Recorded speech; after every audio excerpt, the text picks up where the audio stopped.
Située sur la rive française du lac Léman, Ivoire est une cité touristique incontournable en Haute-Savoie. Et le village médiéval est aujourd'hui un site classé.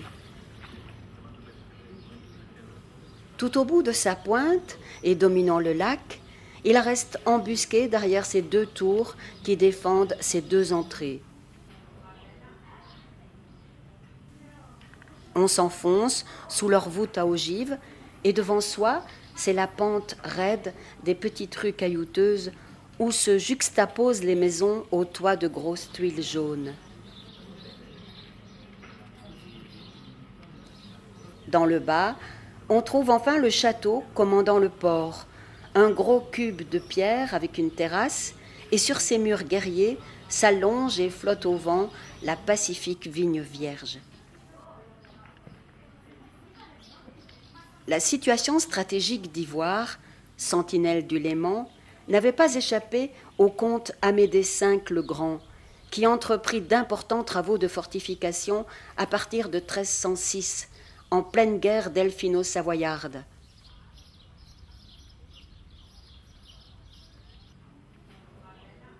Pendant un demi-siècle, le village joua un rôle important qui valut à ses habitants l'obtention de franchises en 1324.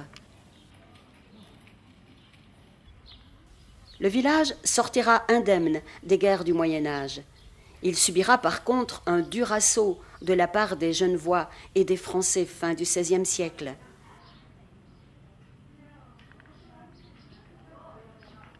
Miraculeusement, de précieux témoignages du passé subsistent.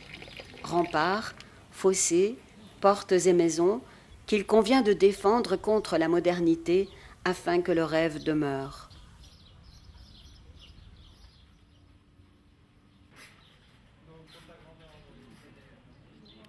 Pendant une longue période, Ivoire retournera à l'anonymat et l'orgueilleuse place forte deviendra humble village d'agriculteurs et de pêcheurs.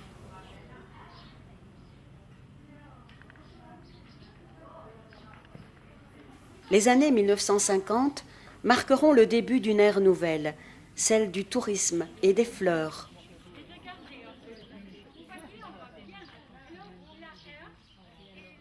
Ivoire recevra son premier prix national de fleurissement en 1959 et les récompenses suivront au fil des années.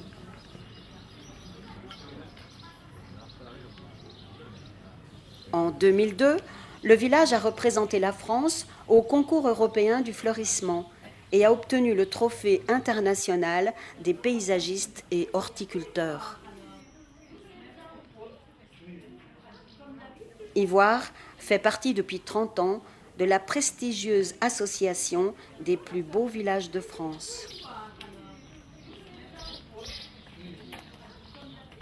Pour ceux qui flânent dans ces petites ruelles piétonnes, le subtil mélange des couleurs et des senteurs est un réel moment de plaisir, de calme et de détente. Au fil des saisons, les chefs proposent la découverte de spécialités lémaniques.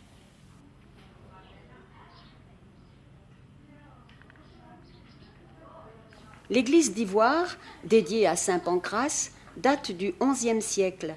Elle fut transformée à plusieurs reprises. Le clocher actuel, construit en 1857, appartient à la lignée des clochers à bulbe, qui caractérise l'architecture religieuse savoyarde de la fin du XIXe siècle.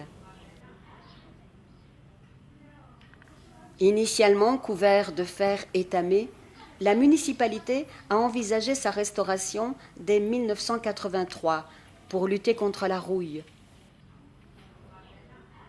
Les travaux débutent, le clocher est alors recouvert d'acier inoxydable.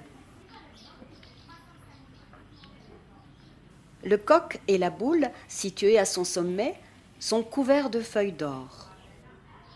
En effet, le dernier batteur d'or de la France se trouve dans le village voisin d'Ivoire.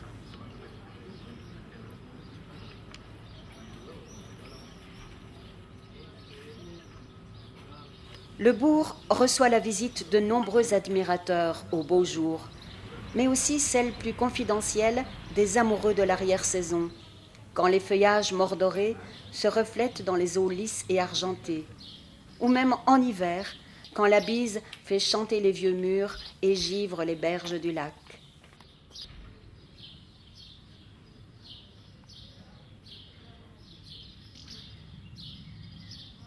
Ivoire a la lourde responsabilité de transmettre son patrimoine historique et de sensibiliser ses habitants et visiteurs à la protection des richesses léguées par ses ancêtres.